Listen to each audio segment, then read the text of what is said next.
आइए, स्वागत है आपका अपने प्यारे से चैनल यूसीसी अविनाश सर में। और ये आशा करते हैं कि जहाँ पर होंगे आप स्वस्थ होंगे, मस्त होंगे और अपनी पढ़ाई में व्यस्त होंगे। और आज का जो टॉपिक है वो टॉपिक क्या है, यूपी बोर्ड मैथ्स की क्लास 10th और जिसका नंबर है रियल एनालिसिस या रियल नंबर्स प्रश्नावली एनसीईआरटी पैटर्न पर बिल्कुल आधारित बातें करेंगे। और बहुत बच्चे के कमेंट्स आ रहे थे कि सर हाई स्कूल के मैथ की क्लासेस अभी नहीं चल रही, उसके लिए क्या प्रोसेस है। तो आपको बता दें, उसके लिए आज ये पहली वीडियो है और पूरी वास्तविक संख्याओं में संख्याएं कितनी प्रकार की होती हैं वही सारी बात करेंगे। तो चलिए देर ना करें, आगे बढ़ें और पहली बात करेंगे क्या, संख्या की। सबसे पहली बात करेंगे संख्या की। और संख्या को जिसको हम इंग्लिश में क्या बोलते हैं, इंग्लिश में इसको बोलते हैं नंबर। और आप देख रहे होंगे कि जो संख्याएं हैं, पहली तो किसी भी टॉपिक को शुरू करने से पहले हम ये जान लेते हैं कि उसमें संख्याएं कितनी होती हैं और संख्याएं क्या क्या होती हैं, उसके बाद हम वास्तविक संख्या पर चलेंगे। सबसे पहले अगर हम समझें कि संख्या कितनी होती हैं और संख्याएं क्या होती हैं और उसके बाद संख्या से क्या बनती है, तो आप कहेंगे संख्या से बनती क्या है, तो आप कहेंगे संख्या से बनती है संख्या पद्धति। और संख्या पद्धति कैसे बनती है, तो हम कहें संख्याओं का एक समूह होता है, एक परिवार होता है। जैसे परिवार में कई लोग होते हैं, उसी तरह संख्याओं में कई संख्याएं होती हैं और उन्हीं संख्याओं से मिला करके एक बनाता क्या है, संख्या परिवार। तो उसी संख्या परिवार की आज हम बात करेंगे और उस संख्या परिवार में क्या क्या चीज़ें हैं। आप कहेंगे ये क्लासेस बिल्कुल हाई स्कूल और 9th दोनों के लिए इम्पोर्टेंस है, क्योंकि 9th की भी पहली क्लास यहीं से स्टार्ट होती है और हाई स्कूल दोनों की यहीं से स्टार्ट होती है। तो देखते हैं, सबसे पहला अगर बात करें तो सबसे पहली संख्या आपको दिखाई क्या देगी, आप कहेंगे सबसे पहली संख्या हमें दिखाई देगी प्राकृतिक संख्या। अगर कहा जाए तो सबसे पहली संख्या क्या दिखाई देगी, प्राकृतिक संख्या, जिसको हम क्या बोलते हैं, नेचुरल नंबर्स। अगर हम बात करें कि प्राकृतिक संख्या किसे कहते हैं या नेचुरल नंबर्स किसे कहते हैं, तो आप कहेंगे कि ऐसी संख्याएं जो गिनती के लिए प्रयोग की जाती हैं या जिनकी गणना करने के लिए हम प्रयोग करते हैं, या ऐसी संख्याएं जिनका कभी भी हम यूज वस्तुओं की गिनती के लिए करते हैं, तो वो प्राकृतिक संख्या कहलाती हैं। तो हम इसमें अगर लिखें तो कह सकते हैं कि वह संख्याएं जिनकी या जिनका कह सकते हैं, वह संख्याएं जिनका प्रयोग हम गिनती के लिए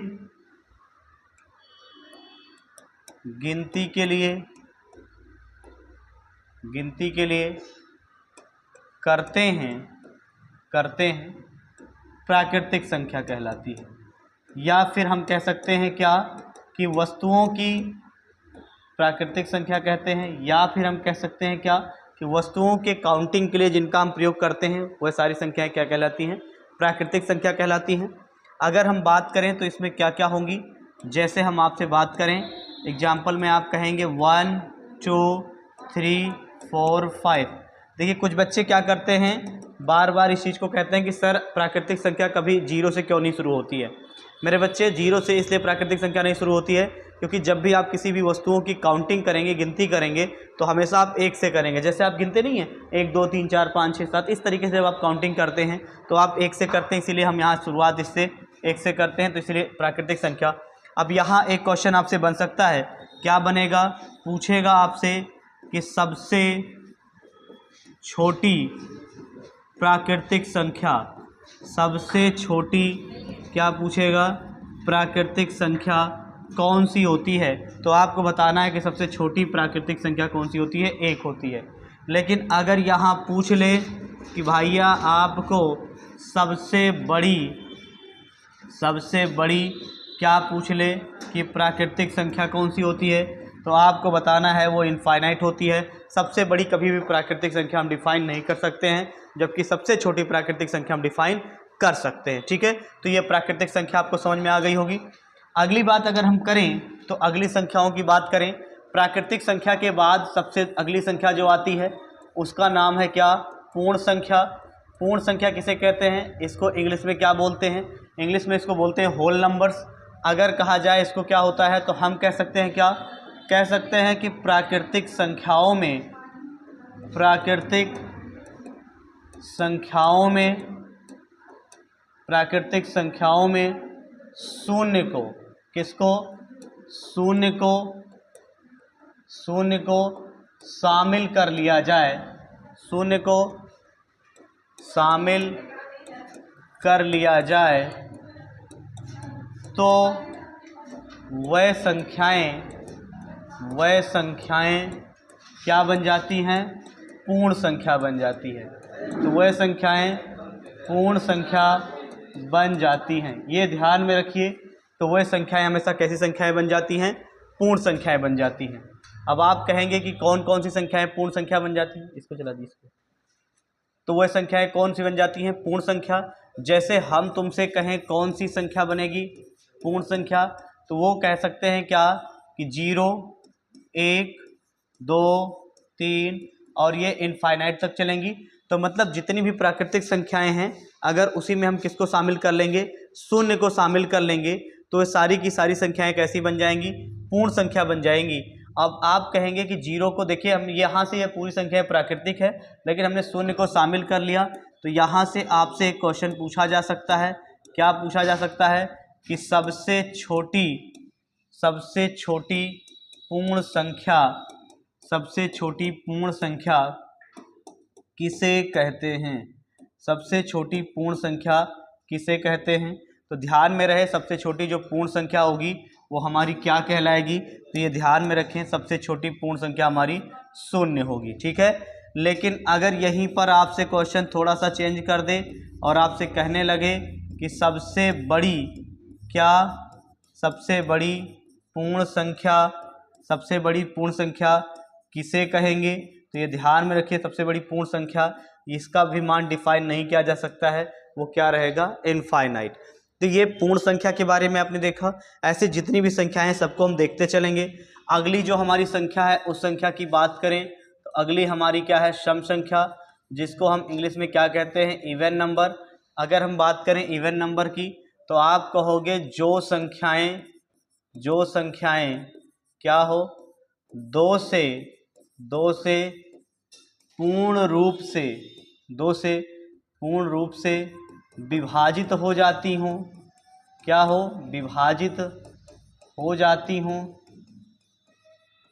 हूँ, वह संख्याएं क्या कहलाती हैं, वह संख्याएं आप कहेंगे सम संख्या कहलाती है, सम संख्या कहलाती है। इसका ध्यान रखें, वह सारी की सारी संख्याएं क्या कहलाएंगी, सम संख्याएं। अगर हम कहें इसकी शुरुआत 2, 4, 6, 8, 10 ऐसे होगी और डॉट डॉट इनफाइनाइट तक जाएगी। सबसे छोटी सम संख्या पूछेगा तो 2। देखिए ये थोड़ा सा मामला ऐसा होता है कि जब आप बड़ी परीक्षाओं की तैयारी करते हैं तो वहाँ पर सम संख्याओं पर कहीं कहीं कुछ लोग इसको 0 डिफाइन कर देते हैं। वो क्यों करते हैं उसके बारे में हम आपको बता दे रहे हैं।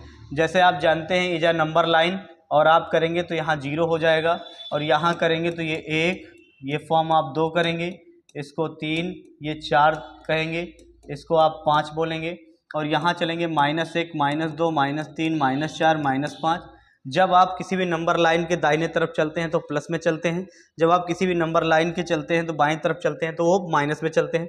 अगर हम कहें तो देखिए ये एक ऑड नंबर है, ये एक इवन नंबर है, ऑड इवन। इस हिसाब से आप देखेंगे तो 0 इज अ इवन नंबर है। बट आपको यहाँ नहीं जानना है क्योंकि आपकी कक्षाएं ये केवल क्लास 10th के लिए वीडियो है, तो इस वजह से यहाँ पर इतना ही मानना है कि 2 is a very smallest of even number. तो 2 आप कह सकते हैं सबसे छोटी सम संख्या के फॉर्म में आएगी।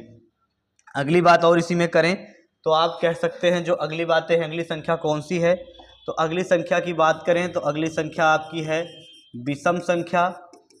अगली संख्या कौन सी है, विषम संख्या।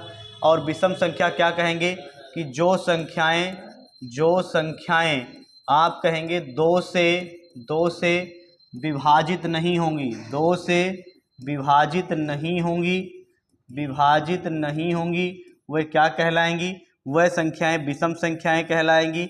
या फिर कह सकते हैं उन संख्याओं को हम ऑड नंबर कहेंगे, ठीक है। तो आप कह सकते हैं वो संख्याओं में कौन कौन सी संख्याएं होंगी, हम कहेंगे 3, 5, 7, 1, 1, 3, 5, 7, 9, 11, ये सारी संख्याएं कैसी होंगी, विषम संख्याएं। सबसे छोटी विषम संख्या क्या कहलाएगी? 1 कहलाएगी। सबसे बड़ी अगर संख्या की बात करें विषम की तो उसको डिफाइन नहीं कर सकते हैं, क्योंकि संख्याएं बहुत सारी हैं तो वहाँ पर हम इसको नहीं डिफाइन करते, लेकिन सबसे छोटी अगर कहेगा तो 1 होगा। ठीक है। अगली जो संख्या की अगर हम बात करें तो हमने सम संख्या पढ़ लिया, विषम पढ़ लिया। अगली जो संख्याएं हैं, अगली संख्या की बात करें तो अगले को बोलते हैं अभाज्य संख्या, और ये संख्या बहुत इंपॉर्टेंट है, अभाज्य संख्या। और दूसरी संख्या है आपकी क्या? भाज्य संख्या। तो ये संख्याएं दोनों इंपॉर्टेंट है। इस वजह से दोनों इंपॉर्टेंट हैं क्योंकि दोनों कई बार पूछे जाते हैं और एग्जाम में इसी के प्रबल आने की संभावनाएं भी होती हैं। तो आगे देख लेते हैं कि भाज्य संख्या और कौन सी? अभाज्य संख्या। तो अगर हम अभाज्य संख्या को देखें या फिर हम सबसे पहले संख्या को देखना चाहें, कुछ बच्चे कह रहे नहीं सबसे पहले भाज्य संख्या ही बताइए।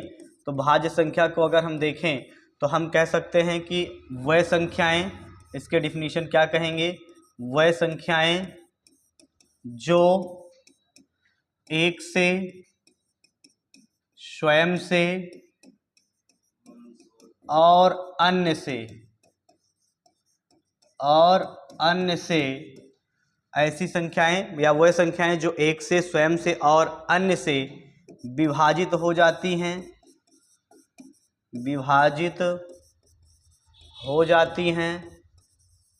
वह भाज्य संख्या कहलाती हैं। वह कैसी संख्या कहलाती हैं भैया? तो आप कहेंगे वह भाज्य संख्या कहलाती हैं। अब आप कहेंगे कि कौन सी ऐसी संख्याएं जो भाज्य संख्या? तो देखिए, ऐसी संख्याएं जो एक से भी कट जाए और स्वयं से भी कट जाएं और किसी अन्य संख्या से भी कट जाएं तो उसी को हम भाज्य संख्या कहेंगे। और अगर मैं बात करूं जैसे में कौन कौन सी संख्याएं हैं, तो जैसे में कहोगे 4, 6, 8, 9, ठीक है, 10, 12, ये डॉट डॉट इनफाइनाइट तक। अब आप कहोगे सर 4 कैसे है? तो 4 आप कहोगे तो देखो 4 2 से भी कटेगी, 1 से भी कटेगी और स्वयं 4 से भी कटेगी। 6 3 से भी कटेगी, 2 से भी कटेगी, 1 से भी कटेगी, स्वयं से भी कटेगी। अगर कहा जाए यहाँ क्वेश्चन पूछा जाता है, क्वेश्चन क्या पूछा जाता है? क्वेश्चन पूछा जाता है सबसे छोटी भाज्य संख्या, सबसे छोटी भाज्य संख्या। तो ध्यान में रहे सबसे छोटी भाज्य संख्या क्या कहलोगे? 4। अगर पूछा जाए क्वेश्चन का पैटर्न थोड़ा सा बदल दे, पूछ ले सबसे छोटी समभाज्य संख्या, क्या कह दे? सबसे छोटी समभाज्य संख्या, तो आप कहोगे 4।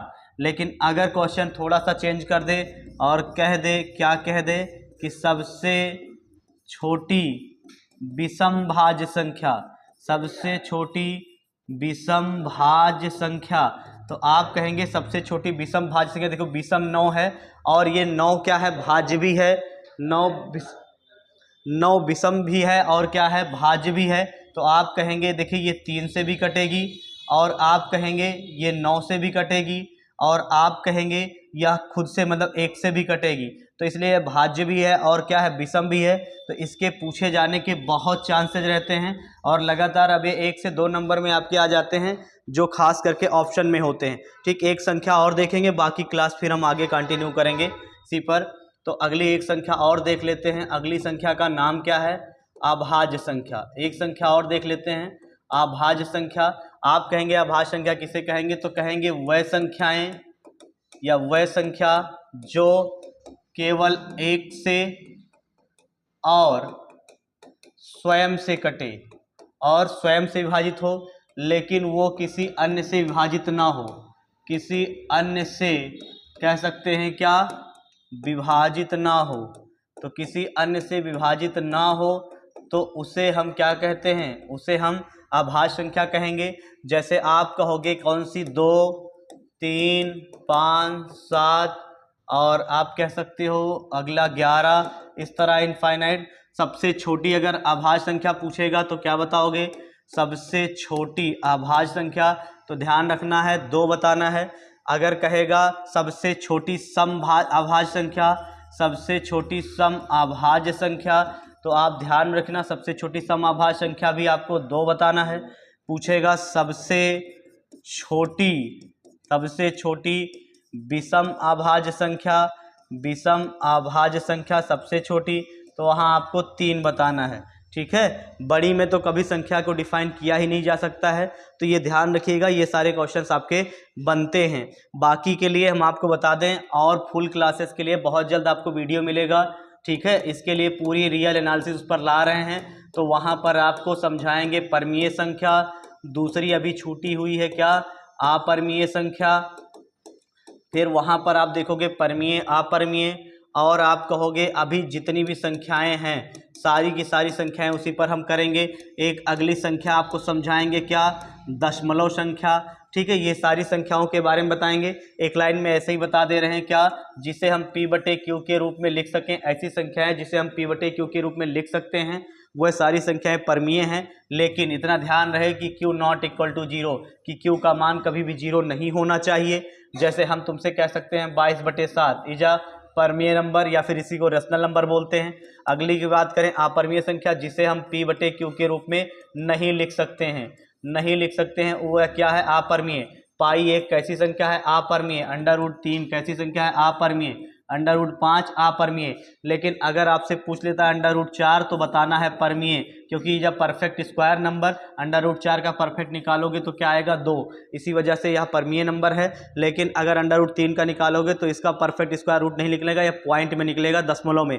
इस वजह से जितने भी रूट में आएंगे केवल परफेक्ट स्क्वायर को छोड़ के, तो वो सभी के सभी अपरमीय होंगे, और जो भी होंगे वो परमीय होंगे। तो पाई एक अपरमीय संख्या है, जबकि इसकी वैल्यू 22/7 कैसी है, पाई एक अपरमीय संख्या है, ये ध्यान रखना। पाई एक अपरमीय संख्या, जबकि इसका मान क्या है, परमीय संख्या। दशमलव में मैंने आपको बताया, दशमलव में बहुत होते हैं, शांत दशमलव, अशांत दशमलव, ये सारी। और जो आपका टॉपिक है उसका नाम है वास्तविक संख्या। तो वास्तविक संख्या का मतलब जिसमें सारी संख्याओं का समावेशन हो, जिसमें परमीय अपरमीय धनात्मक ऋणात्मक सारी संख्याएं हो जाएंगी, उन्हीं को बोलेंगे क्या, जो वास्तविक संख्याएं। तो वास्तविक संख्या का नेक्स्ट वीडियो आपके पास जल्द ही मिलेगा, और जिसमें हम आपको बताएंगे एक व्यक्ति हैं जिनका नाम है एलोग्रिथम। एलोग्रिथम से मेथड से बताएंगे एलसीएम और एचसीएफ को कैसे निकाला जाता है। इसके लिए बहुत जल्द आपको हो सकता है कि कल से ये ऑनलाइन तरीके से चले लाइव वीडियो। तो आपको लाइव वीडियो पाने के लिए आप कमेंट्स करें कि कितने लोगों को लाइव वीडियो चाहिए, और जल्द ही हम आपके लिए वीडियो लेकर आएंगे। उसके लिए आप बेफिक्र रहिए और हमारे चैनल को सब्सक्राइब करें, लोगों तक शेयर करें। Thank you so much.